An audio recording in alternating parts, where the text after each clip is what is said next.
সুপ্রিয় দর্শক, আপনাদের প্রিয় অনুষ্ঠান জীবনের গল্প নিয়ে সেই সুন্দরী আপু লিমা আপুর কাছে চলে আসলাম। তো আপু কেমন আছেন আপনি? আলহামদুলিল্লাহ ভালো।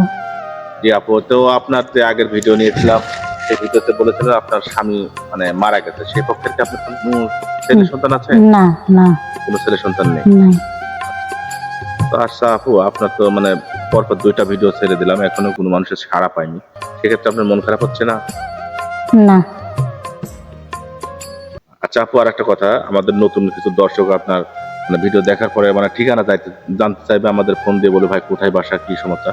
তো আপনি আপনার ঠিকানাটা যদি একটু বলতেন, কোথা থেকে আছেন, আপনার গ্রামের বাড়ি কোথায়?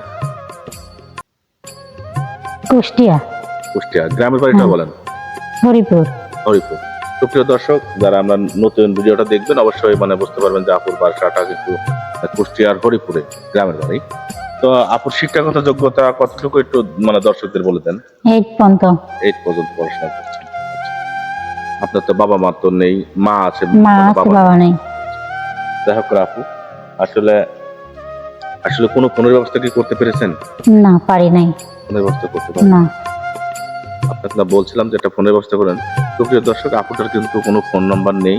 তো আসলে আমরা মানে একটা মানে সেরকম মানে ভালো মানুষ পাইলে অবশ্যই তার হাতে আপুটাকে তুলে দেবো আমরা। তো সুপ্রিয় দর্শক, আপুটা কিন্তু অত্যাধিক একটা সুন্দরী মানুষ। তো আপু, হুম, আসলে 5 ওয়াক্ত যেহেতু নামাজ কালাম করেন, তারপর একটা প্রশ্ন করি। হুম। আপনি মানে আপনি যদি কোনো মানে ভাই বিয়ে শাদী করে, প্রবাসের কোনো ভাই আপনাকে পছন্দ করে বিয়ে শাদী করলো, তো আপনার স্বামী দেশে আসার পর আপনার কোথায় ঘুরতে যাওয়ার ইচ্ছা আছে?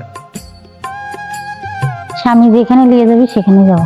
সুন্দর একটা কথা বলেছেন। আসলে আপনার স্বামী যেখানে নিয়ে যাবেন হ্যাঁ। সেখানেই মানে ঘুরতে যাবেন।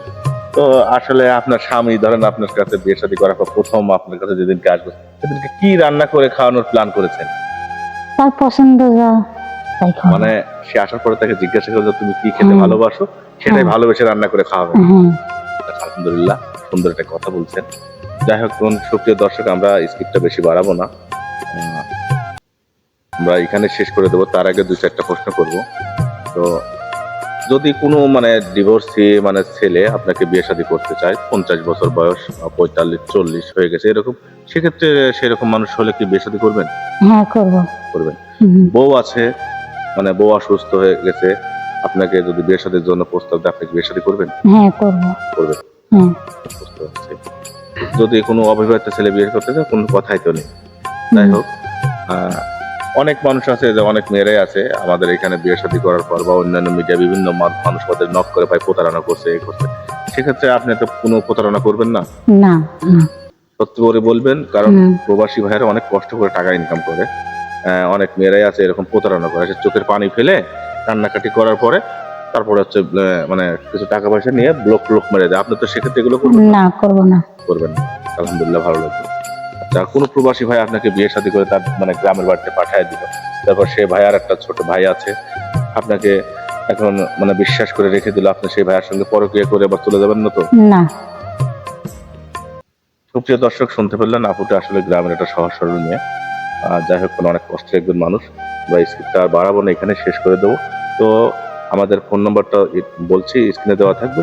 অবশ্যই দয়া করে কেউ ভিডিও কল দিবেন না, অডিও কল দিবেন। ভিডিও কল দিলে কিন্তু ব্লক করতে বাধ্য হবো। ভালো থাকবেন, সুস্থ থাকবেন। আল্লাহ হাফেজ।